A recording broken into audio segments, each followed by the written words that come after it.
Hello everyone. तो आज हम Faraday's second law of electrolysis पढ़ेंगे एंड उसके कुछ न्यूमेरिकल सॉल्व करेंगे। ठीक है, चलिए। तो देखो, Faraday's second law of electrolysis क्या है उसको समझते हैं। लास्ट क्लास में हमने फैराडेज फर्स्ट लॉ समझा था, आज हम समझेंगे Faraday's second law of electrolysis. Okay, तो देखो, लेट्स सपोज हम दो डिफरेंट इलेक्ट्रोलाइट का सॉल्यूशन ले रहे हैं अलग अलग कंटेनर में। तो हमने यहां पर दो कंटेनर लिया एंड इस कंटेनर में हम इलेक्ट्रोलाइटिक सॉल्यूशन ले लेते हैं सिल्वर नाइट्रेट का। तो हमने इस कंटेनर में सिल्वर नाइट्रेट का एक्वस सॉल्यूशन लिया। तो ये है हमारा पहला इलेक्ट्रोलाइटिक सॉल्यूशन एंड हम इसमें लेट्स सपोज कॉपर सल्फेट का एक्वस सॉल्यूशन ले लेते हैं। यहां पे हम लेते हैं कॉपर सल्फेट का एक्वस सॉल्यूशन। यहां तक क्लियर है? चलिए, अब बताओ इस इलेक्ट्रोलाइटिक सॉल्यूशन के इलेक्ट्रोलिसिस से हमें कौन सा मेटल मिलेगा। तो ऑब्वियस सी बात है, इस इलेक्ट्रोलाइटिक सॉल्यूशन में जो हमें कैटायंस मिलेंगे वो मिलेंगे सिल्वर के, दैट इज Ag+। तो हमें इस इलेक्ट्रोलाइटिक सॉल्यूशन के इलेक्ट्रोलिसिस से क्या मिलेगा? सिल्वर मेटल मिलेगा। यहां तक क्लियर है? सिमिलरली अगर हम इस सॉल्यूशन की बात करें तो इस इलेक्ट्रोलाइटिक सॉल्यूशन के इलेक्ट्रोलिसिस से हमें कौन सा मेटल मिलेगा?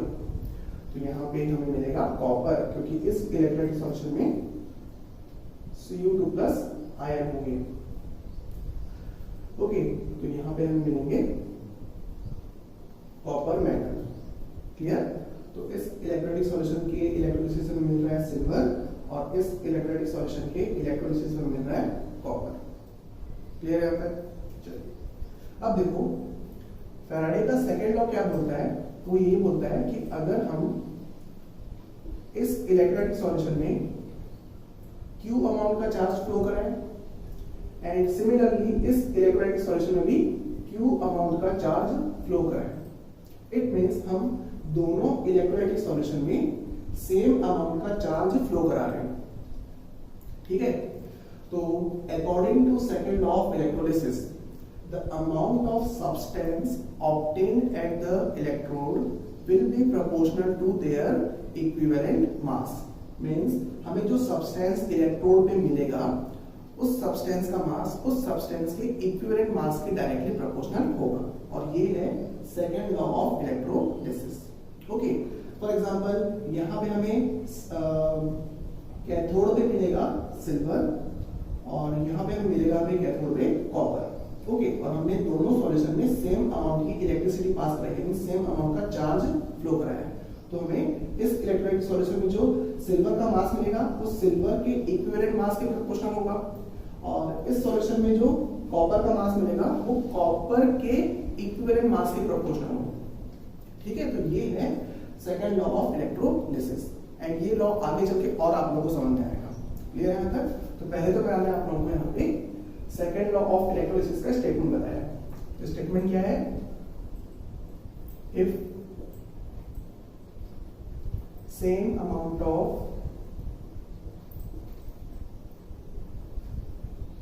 Electricity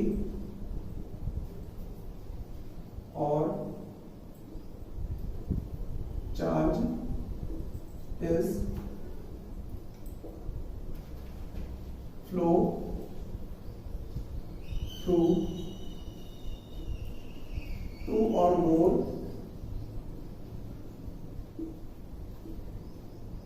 different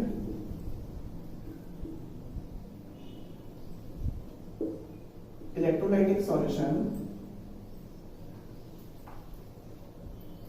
then the amount of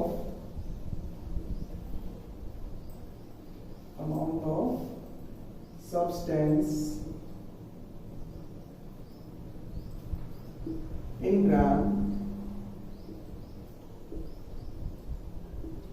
obtained at electrode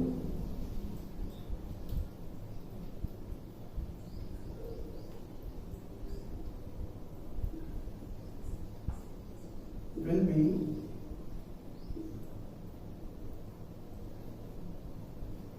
proportional to their equivalent mass और equivalent weight. And equivalent mass और equivalent weight क्या होता है ये हमने प्रीवियस क्लास में डिस्कस किया है.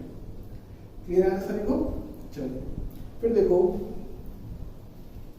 हम second law of electrolysis means Faraday second law of electrolysis को इस तरीके से समझ सकते हैं कि हमने दो या दो से ज्यादा डिफरेंट इलेक्ट्रोलाइटिक सॉल्यूशन में सेम अमाउंट की इलेक्ट्रिसिटी पास कराई तो हमें सब्सटेंस की इलेक्ट्रोड की जो अमाउंट मिलेगी वो अमाउंट सब्सटेंस के इक्विवेलेंट मास के प्रोपोर्शन होगी. तो उसको हम इस तरीके से समझ सकते हैं. देखो हमने यहाँ पे दो इलेक्ट्रोलाइटिक सॉल्यूशन लिया. मैं सपोज यहाँ पर है सिल्वर नाइट्रेट का एक्वस सॉल्यूशन एंड यहाँ पे कॉपर सल्फेट का एक्वस सॉल्यूशन. फिर हमने इस इलेक्ट्रोलाइटिक सॉल्यूशन में इलेक्ट्रोड्स डिप की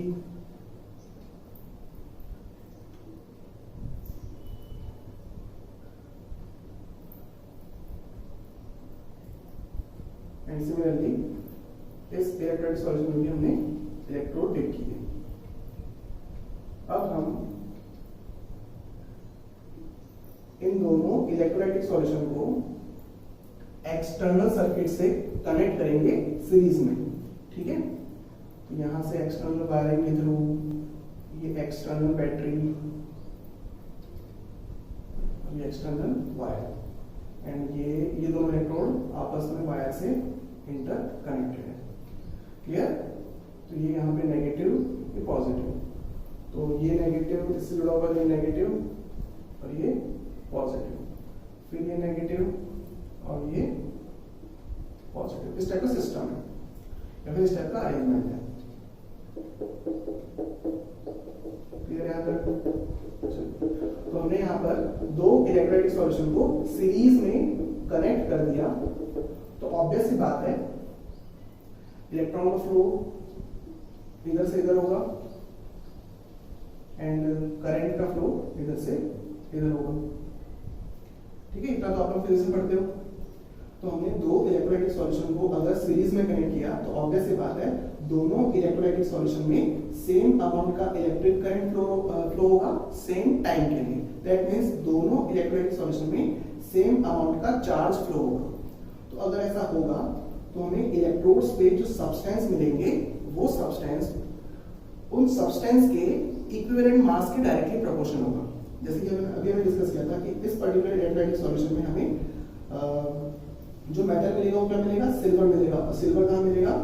इस नेगेटिव इलेक्ट्रोड में मिलेगा. मींस कहाँ मिलेगा? कैथोड में मिलेगा. तो कैथोड में हमें जो सब्सटेंस मिलेगा हमें सिल्वर मिलेगा वो सिल्वर के इक्विवेलेंट मास के प्रोपोर्शनल होगा. और यहाँ पे हमें इस नेगेटिव इलेक्ट्रोड में मींस कैथोड को जो कॉपर मिलेगा मींस कॉपर का जो मास मिलेगा वो मास कॉपर के इक्विवेलेंट मास के प्रोपोर्शनल होगा. इक्वल की बात नहीं कर रहे हैं हम, प्रोपोर्शनल की बात कर रहे हैं. समझ गए यहाँ तक? चलिए तो हम इसकी मैथमेटिक्स लिखते हैं. तो according to second law of electrolysis if two or more electrolytic solutions are connected in series then the same amount of charge is flow through all the electrolytic solution then the amount of substance obtained in gram at the respective electrode will be proportional to their equivalent weight or equivalent mass. तो ये है Faraday's second law of electrolysis. समझ गए? तो अगर हम इस particular law को इस सॉल्यूशन में अप्लाई करें इन दोनों सॉल्यूशन में तो हमें एक इक्वेशन मिलेगी that is Wg. It is mass of silver upon mass of copper equals to equivalent weight of silver upon equivalent weight of copper. तो ये बन जाएगी हमारे पास इक्वेशन, जिससे हम आसानी से कैलकुलेशन करके क्वेश्चन का आंसर निकाल सकते हैं जो हमें दिया हो। ठीक है, लेट्स सपोज हमें ये सारा अरेंजमेंट दिया हुआ है और हमें सिल्वर का मास कितना मिल रहा है उसके बारे में क्वेश्चन में दिया हुआ है, और हमें कॉपर का निकालना है, मींस कॉपर का कितना मास डिपॉजिट होगा। ठीक है, तो हम आसानी से फॉर्मूला अप्लाई करके आंसर ला सकते हैं। क्लियर है अब तक? चलिए तो इतना नोट करो, फिर हम कुछ क्वेश्चंस वगैरह सॉल्व करेंगे। ओके, नोट कर लिए? अच्छा, यहाँ पे स्पेलिंग थोड़ा सा करेक्ट कर लो, प्रपोर्शनल होगा POR, एंड यहाँ पे इलेक्ट्रोलाइटिक। ठीक है, स्पेलिंग कंसिडर कर सकते हो।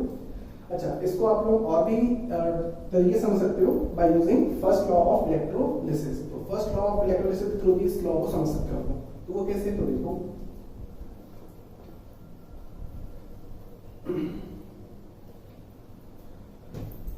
हमने लास्ट क्लास में फर्स्ट लॉ पढ़ा था, that is amount of substance obtained at the electrode in gram is proportional to the amount of charge flow। ठीक है, एंड फाइनली इसको जब हम ओपन कर देते तो क्या बनता था, W gram equals to Z into Q। Clear? फिर Z means electrochemical equivalent, and electrochemical equivalent equals to equivalent weight upon F, that is 96500, याद है सभी को, इनटू Q। क्लियर? चलिए अब देखो, हमने इस इलेक्ट्रोलाइटिक सॉल्यूशन में जो करंट फ्लो कराई है वही करंट इसमें भी फ्लो कराई है एक्सटर्नल सर्किट से, और उस वही टाइम इंटरवल इसमें लगेगा, वही टाइम इंटरवल इसमें लगेगा, मींस दोनों इलेक्ट्रोलाइटिक सॉल्यूशन में सेम अमाउंट का चार्ज फ्लो कराया है। क्लियर? तो अगर हम इस सॉल्यूशन के लिए फर्स्ट लॉ अप्लाई करें तो WG of AG equals to EW of AG into Q upon F। Okay, and similarly इस सॉल्यूशन के लिए अप्लाई करें तो WG, इस सॉल्यूशन के लिए फर्स्ट लॉ अप्लाई करें, WG of copper, means copper का weight equals to equivalent weight of copper into Q upon F। तो F तो कांस्टेंट है और दोनों सॉल्यूशन में सेम अमाउंट का चार्ज है, मींस Q भी सेम है दोनों के लिए। तो अगर हम दोनों को डिवाइड कर देंगे, दोनों इक्वेशन को, इस इक्वेशन को इस इक्वेशन को डिवाइड कर देंगे तो ये तो हो जाएगा कैंसिल। अब ये जब कैंसिल हो जाएगा तो फाइनली क्या आएगा, WGAG upon WGCU equals to EWAG upon EWCU। तो अल्टीमेटली वही बन रहा है जो हमने इससे पहले डिस्कस किया था, that is second law of electrolysis. Clear? तो ये इसका एक्सप्लेनेशन। ठीक है, चलिए तो अब हम क्वेश्चंस करेंगे। ओके,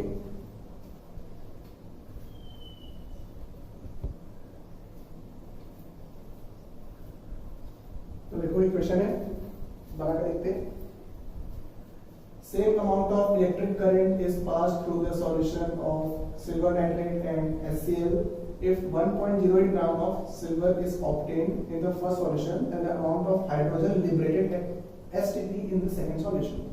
तो यहाँ पर हमसे पूछ रहा है कि दो सॉल्यूशन है, तो एक है सिल्वर नाइट्रेट का सॉल्यूशन एंड सेकेंड HCl का सॉल्यूशन, एंड दोनों में सेम इलेक्ट्रिक करंट पास कराया गया है, मींस सेम चार्ज पास कराया गया है। टाइम दिया नहीं तो हम टाइम को सेम लेके चलेंगे। ठीक है, चलो ओके। अब देखो क्वेश्चन में बोल रहा है कि इस सॉल्यूशन में हमें 1.08 ग्राम सिल्वर मिला है, तो हमें ये बताना है कि सेकेंड सॉल्यूशन में जो हाइड्रोजन गैस मिलेगी, तो इस सॉल्यूशन में जो हाइड्रोजन गैस मिलेगी उसका लिबरेटेड वॉल्यूम है ना, क्योंकि यहाँ एसटीपी दिया हुआ है और ऑप्शन में भी वॉल्यूम के टर्म्स दिए हुए हैं, दैट मींस हमें वॉल्यूम बताना है। तो volume of hydrogen gas obtained in the second solution will be. Clear? तो देखो हम क्या करेंगे, directly second law of electrolysis apply करेंगे। तो उसमें WG of silver upon Wg of hydrogen equals to equivalent weight of silver upon equivalent weight of hydrogen। ये formula apply कर देंगे, ठीक है। चलिए अब देखो, इक्विवेलेंट वेट बताने के लिए हमें वैलेंसी फैक्टर कॉन्सेप्ट क्लियर होना चाहिए, जो हमने लास्ट क्लास में डिस्कस कर लिया था। तो इस सॉल्यूशन में हमें सिल्वर किस फॉर्म मिल रहा है, Ag प्लस के फॉर्म मिल रहा है, तो वो रिड्यूस होगा, तो एक इलेक्ट्रॉन गेन करके रिड्यूस होगा और बनाएगा Ag। तो वैलेंसी फैक्टर क्या होगा, सिल्वर का 1 होगा, क्लियर। फिर देखो इस सॉल्यूशन में हमें हाइड्रोजन गैस कैसे मिलेगी, by the reduction of H plus ion. H plus ion का रिडक्शन होता है तो H plus plus E to form H2, फिर बैलेंस करने पर यहाँ पे 2, फिर यहाँ पे 2, तो H2 के 1 मोल के लिए इलेक्ट्रॉन के 2 मोल, इट मींस हाइड्रोजन का वैलेंसी फैक्टर 2 हो गया। तो ये सब हमें पहले से आना चाहिए ताकि हम क्वेश्चन को फटाफट सॉल्व कर सकें, क्लियर है आता। चलिए तो हमारे पास सिल्वर का वैलेंसी फैक्टर 1, हाइड्रोजन का वैलेंसी फैक्टर 2, ओके। तो हम इक्विवेलेंट वेट आसानी से निकाल सकते हैं दोनों का, और सिल्वर का वेट दिया हुआ है तो हम हाइड्रोजन का वेट निकाल लेंगे, और हाइड्रोजन के वेट या फिर मास से हम क्या निकाल सकते हैं, हाइड्रोजन के मोल्स निकाल सकते हैं, मोल कॉन्सेप्ट लगाकर, और फिर मोल्स निकाल कर वॉल्यूम निकाल सकते हैं, ठीक है। चलिए देखो अब हम अप्लाई करते हैं वैल्यूज वगैरह। चलिए तो वेट ऑफ सिल्वर दिया हुआ है 1.08 अपॉन, ये ग्राम में है ना, तो यहाँ पर भी जो हाइड्रोजन का वेट आएगा वो ग्राम में आएगा, equals to equivalent weight of silver. तो equivalent weight means molar mass upon valency factor. Silver का मोलर मास 108 होता है, तो कभी कभी क्वेश्चन में गिवन होता है, कभी कभी गिवन नहीं होता, तो ज्यादा सही होगा कि आप लोग याद कर लो, ठीक है। तो 108 अपॉन 108, फिर upon EW of hydrogen, molar mass upon valency factor. Molar mass किसका, H2 का, कितना होता है 2, अपॉन वैलेंसी फैक्टर H2 का अभी डिस्कस किया था, कितना 2 होता है, यहाँ पर 2, तो 2 अपॉन 2 फाइनली 1, ये कितना आया 108 आया। तो इससे हम क्या निकाल सकते हैं, WgH2 that is mass of hydrogen निकाल सकते हैं। तो ये आएगा 1.08 अपॉन 108, और ये ग्राम में आएगा। तो फाइनली इसको सॉल्व करोगे तो 10⁻⁻2 ग्राम, ये आ गया वेट ऑफ सिल्वर। फिर मोल्स निकालेंगे, तो number of moles mass upon molar mass, mass है 10⁻⁻2 ग्राम, मोलर मास होता है 2, ये कितना आ गया 1/2 इंटू 10⁻⁻2 ग्राम। फिर वॉल्यूम निकालना है, वॉल्यूम निकालेंगे फॉर्मूला, तो फॉर्मूला हमारे पास है volume equals to number of moles equals to volume upon 22.4 litre. तो ये भी वॉल्यूम लीटर में होता है, तो वॉल्यूम क्या हो जाएगा, volume equals to n into 22.4 litre, means number of moles into 22.4 litre. तो नंबर ऑफ मोल्स कितने, 1/2 इंटू 10⁻⁻2, ये मोल्स है ना, सॉरी यहाँ पे ग्राम आ गया, मोल्स आएंगे, ओके। तो मोल इंटू 22.4, और ये किस में आएगा, लीटर में आएगा। तो इसको सॉल्व करोगे, तो सॉल्व करने पर 11.2 इंटू 10⁻⁻2 लीटर, वो लीटर में है, हमें आंसर में सेंटीमीटर क्यूब में दिया हुआ है। And 1 litre equals to 1000 ml, and 1 ml equals to 1 centimetre cube. ये रिलेशन हमें पता होना चाहिए कि 1 ml बराबर 1 सेंटीमीटर क्यूब होता है। तो 1000 ml मींस 1 लीटर, तो 1 लीटर बराबर कितना हो जाएगा, 1 litre equals to 1000 centimetre cube. तो हम क्या करेंगे, उसको 1000 से मल्टीप्लाई करेंगे उस एक्सप्रेशन को, तो फाइनली हमारे पास आएगा 11.2 इंटू 10⁻⁻2 इंटू 10⁻3, -2 + 3 + 1 दैट मीन्स 10, और ये हो जाएगा centimetre cube into 10 that means 112 centimetre cube. तो ये होगा answer, that means third option. तो ये तो मैंने आप लोगों को समझाया है, बताया है, इस वजह से इतना टाइम लगा है। तो आप लोग इस क्वेश्चन को विद इन 1 मिनट सॉल्व कर सकते हो, फटाफट सारे फॉर्मूलेस और कैलकुलेशन करके। ठीक है, चलिए इसको नोट करो, फिर नेक्स्ट क्वेश्चन करते हैं।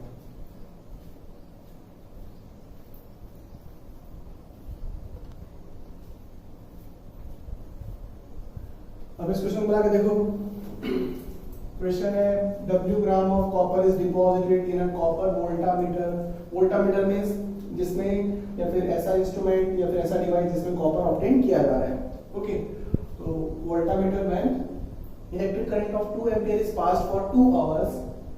If 1 ampere current is passed for 4 hour in the same voltameter, copper deposited will be. तो इस क्वेश्चन में हमसे पूछ रहा है कि एक वोल्टामीटर में, कॉपर वोल्टामीटर में W ग्राम कॉपर डिपॉजिट हो रहा है जब करंट पास कराई गई 2 एम्पीयर की, कितने समय के लिए? 2 घंटे के लिए, और 2 आवर। तो हमें ये बताना है कि अगर हम उसी वोल्टामीटर में 1 एम्पीयर की करंट पास कराएं 4 घंटे के लिए, तो वोल्टामीटर में कितना कॉपर डिपॉजिट होगा? तो सिंपल सा क्वेश्चन है, यहाँ पे देखो I इंटू टी का मल्टीप्लीकेशन दैट मीन्स चार्ज, और यहाँ पे I into T that means charge. तो यहाँ पर I इंटू टी 2 इंटू 2 और यहाँ 4 होगा, और यहाँ पर I into T 1 into 4 it is 4 होगा। तो यहाँ पर भी 4, यहाँ पर भी 4, मीन्स दोनों केस में सेम अमाउंट का चार्ज फ्लो कराएगा। सेम अमाउंट का चार्ज फ्लो कराएंगे तो ऑब्वियस सी बात है सेम अमाउंट का कॉपर डिपॉजिट होगा, कि दोनों ही केस में हमने कॉपर लिया है वोल्टामीटर में। ठीक है, तो ऑब्वियस सी बात है आंसर क्या होगा? जितना कॉपर पहले डिपॉजिट हुआ था उतना ही कॉपर अब भी डिपॉजिट होगा, that means W gram. Answer first option. Clear है? तो सिंपल सा क्वेश्चन। चलिए इसको फटाफट नोट कर लो।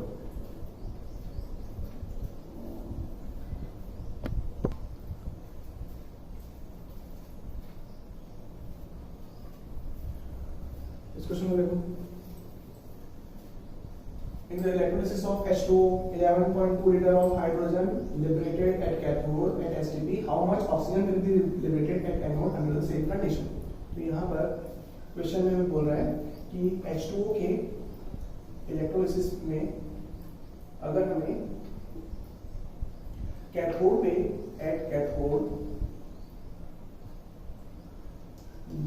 11.2 लीटर हाइड्रोजन गैस मिलती है, तो सेम कंडीशन में सेम कंडीशन में एसटीपी कंडीशन सेम है, standard temperature pressure condition same है, सेम अमाउंट का चार्ज है वगैरह, वो हमें एज्यूम करना है, सेम कंडीशन दिया हुआ है।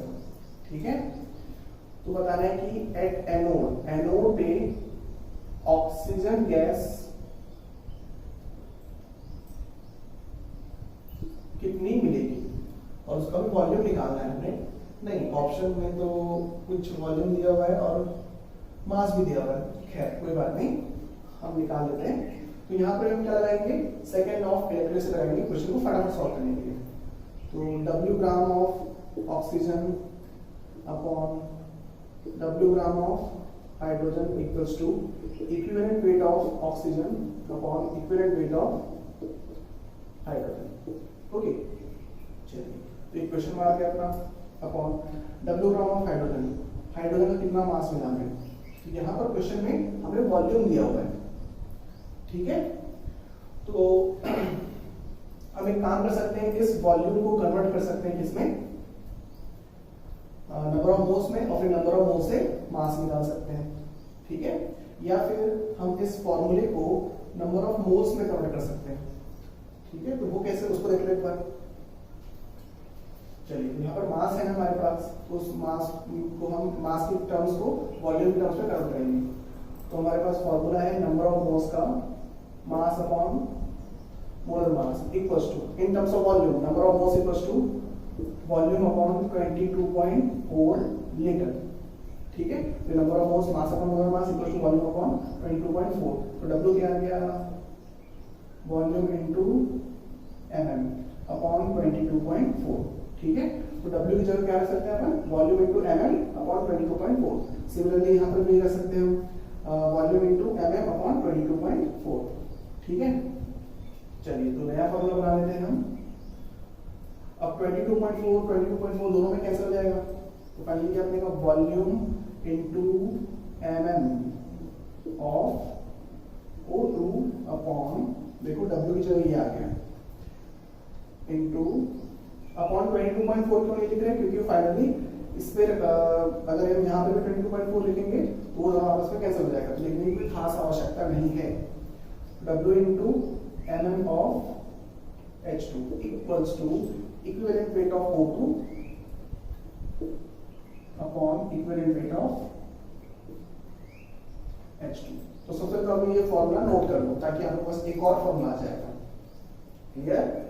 चलिए तो देखो यहाँ पे वॉल्यूम ऑफ O2 हमें निकालना है, चलो वॉल्यूम निकाल लेते हैं, V into mm of O2 32 upon volume of H2 given है 11.2 into m of H2 2 equals to equivalent weight of oxygen. तो ऑक्सीजन का इक्विवेलेंट वेट निकालेंगे तो molar mass of oxygen upon valency factor. Oxygen का valency factor last class में discuss किया था, कितना होता है, 4 होता है। ओके, तो यहाँ पर 32 upon 4 upon equivalent weight of hydrogen. Equivalent weight of hydrogen कितना, 1। क्लियर? तो यहाँ पर यह आ जाएगा 4 8 32, फिर वॉल्यूम इक्वल्स टू ये बनेगा 8 into 2 upon 32 into 11.2, 8 to 16, 16 to 32, 11.2 upon 2 5.6, और ये आंसर किसमें आएगा, लीटर में आएगा। ठीक है आंसर, तो आंसर क्या होगा 5.6 लीटर, 5.6 लीटर। क्लियर है? चलिए तो इसको भी नोट कर लो, फिर नेक्स्ट क्वेश्चन करते हैं।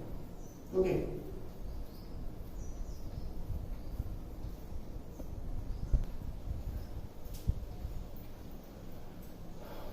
अब ये वाला क्वेश्चन देखो, ये क्वेश्चन थोड़ा डिफरेंट है। Silver is electrode deposited on metallic vessel of surface area 900 centimetre square by passing 0.5 ampere current for 2 hour. Calculate the thickness of silver deposited. तो थोड़ा सा लॉजिकल क्वेश्चन है। तो ये सिंपल क्वेश्चन है कि लेट्स सपोज ये हमारे पास एक मेटल सरफेस है, ठीक है, और उस मेटल सरफेस का सरफेस एरिया है 900 सेंटीमीटर स्क्वायर। तो लेट्स सपोज ये इतना सरफेस एरिया 900 सेंटीमीटर स्क्वायर है। तो इस सरफेस पे हमें क्या डिपॉजिट करना है, सिल्वर डिपॉजिट करना है। क्लियर है यहाँ तक? तो इस सरफेस के ऊपर जब हम सिल्वर डिपॉजिट करेंगे तो उससे क्या बनेगा, सिल्वर का मेटल बनेगा या फिर सिल्वर का लैटिस बनेगा, और सिल्वर का लैटिस बनेगा मींस 3 डायमेंशनल वॉल्यूम बनेगा। क्लियर है यहाँ तक? तो जब हम सिल्वर पे डिपॉजिट करेंगे तो सिल्वर की कुछ ना कुछ थिकनेस आएगी। क्लियर है यहाँ तक? लेट्स सपोज सिल्वर डिपॉजिट होने के बाद इस हाइट को गेन किया, इस थिकनेस को गेन किया, तो यहाँ से लेकर यहाँ तक वो क्या कहलाएगी, उसकी थिकनेस कहलाएगी। ठीक है, तो वो हमें थिकनेस बतानी है। क्लियर है यहाँ तक? इट इज जस्ट लाइक ये ऐसा डायग्राम समझ सकते हो। ये सरफेस है, मेटल का सरफेस 900 सेंटीमीटर स्क्वायर का, उसमें हम सिल्वर डिपॉजिट कर रहे हैं। तो सिल्वर डिपॉजिट करने पर जब सिल्वर डिपॉजिट हो जाएगा तो उसकी कुछ ना कुछ थिकनेस आ जाएगी, जस्ट लाइक दिस। तो ये जो है वो थिकनेस है। क्लियर? चलिए तो ये हमें निकालना है। तो हम कैसे निकालेंगे, तो हमें डेंसिटी दी हुई है सिल्वर की, तो density equals to mass upon volume. Okay, तो हम क्या करेंगे, जितना भी हमें सिल्वर मिलेगा, सिल्वर मेटल मिलेगा, उस सिल्वर का वॉल्यूम निकाल लेंगे। ठीक है, अब वॉल्यूम निकालने से पहले हमें मास निकालना पड़ेगा। तो मास निकालने के लिए हमारे पास डायरेक्ट फॉर्मूला है। फॉर्मूला क्या है, Wg इक्वल्स टू, इसमें फर्स्ट लॉ लगाएंगे हम, तो Wg equals to EW of silver into I into T upon F equals to EW, that means equivalent weight of silver. Equivalent weight of silver is molar mass of silver upon valency factor. Valency factor silver का 1 होता है, molar mass 108 होता है, ये 108 upon 1 into I current कितना दिया हुआ है 0.5 इनटू टाइम दिया हुआ है 2 घंटा। अब हमें सेकंड रखना होता है, तो सेकंड रखिए 2 इनटू 60 तो ये सेकंड में काउंट होगा। क्लियर? इतना सभी को आता है। अपॉन एफ मींस 96500, ये सारी वैल्यूज हमने रख दी। तो यहां से आप लोग क्या निकालोगे, WG की वैल्यू निकालोगे। क्लियर? फिर WG की वैल्यू निकालने के बाद आप लोग को मास मिल जाएगा सिल्वर का। ये किसका मिलेगा? सिल्वर का मास मिलेगा। क्लियर? यहाँ पर हम सिल्वर का मास रख लेंगे, WG ऑफ सिल्वर। फिर हम वॉल्यूम निकाल लेंगे, तो volume equals to WG of silver upon density. Okay, तो यहाँ पे जो मास आएगा वो ग्राम में आएगा। ठीक है, और डेंसिटी किसमें दी हुई है? 10.5 ग्राम पर सेंटीमीटर क्यूब में दी हुई है। यहाँ पर भी ग्राम पर सेंटीमीटर क्यूब में दिया हुआ है। तो वॉल्यूम आ जाएगा W gram of silver upon density कितना है? 10.5। इसको सॉल्व कर लेना आप लोग। ठीक है, तो ये लगभग आता है अप्रोक्सीमेटली 4 के आसपास आता है। ठीक है, 4 ग्राम के आसपास इक्वल्स टू 4 ग्राम अपॉन 10.5 ग्राम पर सेंटीमीटर क्यूब।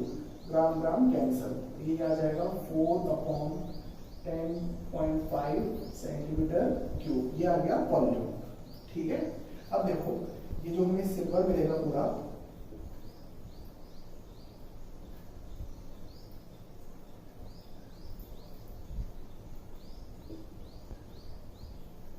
ठीक है, तो उस सिल्वर का जो सिल्वर का मेटल लैटिस मिल रहा है, उसका वॉल्यूम मिल रहा है 4/10⁵ सेंटीमीटर क्यूब। तो वॉल्यूम क्या होगा? Surface area into thickness. Clear?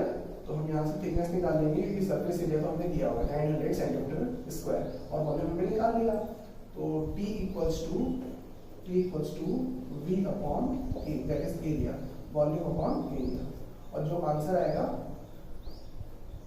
वो आंसर किसमें आएगा? सेंटीमीटर में आएगा। और खैर इस क्वेश्चन में ऑप्शंस नहीं है, तो आप लोग आंसर सेंटीमीटर में आना, और ऑप्शन दिए होंगे तो उस ऑप्शन के यूनिट के अकॉर्डिंग हमें आंसर लेकर आना है। तो यहाँ तक आप लोग सॉल्व कर सकते हो। क्लियर? इसको सॉल्व करना और कमेंट करके बताना कि क्या आंसर आया आप लोगों का। ठीक है, चलिए नोट कर दो इसको भी।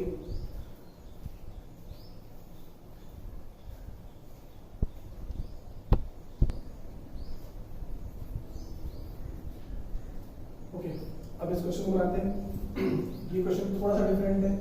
तो इस क्वेश्चन में दिया हुआ है, calculate the amount of copper obtain on passing 965 coulomb of charge through copper sulphate aqua solution with current efficiency of 80%। तो यहाँ पे देखो करंट एफिशिएंसी दी हुई है 80%। ठीक है, तो इस सिचुएशन में हमें क्वेश्चन को सॉल्व कैसे करना है उसको देखते हैं।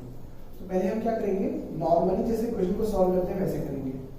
तो हमें यहाँ पर कॉपर की अमाउंट निकालना है, दैट मींस वेट निकालना है। Weight in gram equals to equivalent weight of copper into Q upon 96500। ये फॉर्मूला है हमारे पास, equals to equivalent weight of copper, molar mass of copper upon valency factor. तो कॉपर सल्फेट में copper पे है +2 चार्ज, दैट मींस इसका valency factor कितना होगा? 2 होगा। और कॉपर का मोलर मास होता है 64। क्वेश्चन में गिवन नहीं है तो हमें याद रखना पड़ेगा। क्लियर? और कभी कभी क्वेश्चन में गिवन होता है। तो कॉपर का मोलर मास 64 upon valency factor 2 into 96500 into Q क्या दिया हुआ है? Charge 965 coulomb. ठीक है, अब इसको सॉल्व करते हैं। तो ये 965 इनटू 100 टाइम्स आएगा 64/2, that is 32 upon 100, that means 0.32 gram. Okay, तो नॉर्मली अगर क्वेश्चन में करंट एफिशिएंसी नहीं दी होती तो हमारा आंसर क्या आता? 0.32 ग्राम आता। बट यहाँ पे करंट एफिशिएंसी दी है 80%, मीन्स करंट जो फ्लो हो रही है वो अपनी 100% एफिशिएंसी से फ्लो नहीं हो रही। मीन्स हमारे पास जो प्रोडक्ट मिलेगा उस प्रोडक्ट की अमाउंट उतनी नहीं मिलेगी जितनी हम एक्सपेक्ट कर रहे हैं, क्योंकि करंट फुल 100% एफिशिएंसी से फ्लो नहीं हो रहा। तो हमें सब्सटेंस की कितनी अमाउंट मिलेगी? 80% ऑफ द एक्चुअल अमाउंट। तो हमें एक्चुअल अमाउंट निकालना हो तो हम क्या करेंगे? करंट एफिशिएंसी से इसको मल्टीप्लाई करेंगे। That means 0.32 into 80% means 80/100। Clear? अब इसको सॉल्व करोगे आप लोग, तो सॉल्व करने पर जो भी वैल्यू आएगी, जैसे कि यहाँ पे 32/100, ओके, फिर ये कैंसल, ये कैंसल, 32 इंटू 8, तो 8 इंटू 16, 10 1 8 3 24 प्लस 1 25, 256/100 इंटू 10 1000। फिर फाइनली कितना आएगा? 0.256 ग्राम। तो ये होगा करेक्ट आंसर। ठीक है, आंसर क्या होगा? Third option. ओके, चलिए, तो आज हम इतना ही करते हैं। बाकी फिर हम नेक्स्ट क्लास में न्यू टॉपिक स्टार्ट करेंगे, that is electrolytic conductance. Clear? चलिए, तो ओके, तो आज के लिए इतना, बाकी फिर नेक्स्ट क्लास में।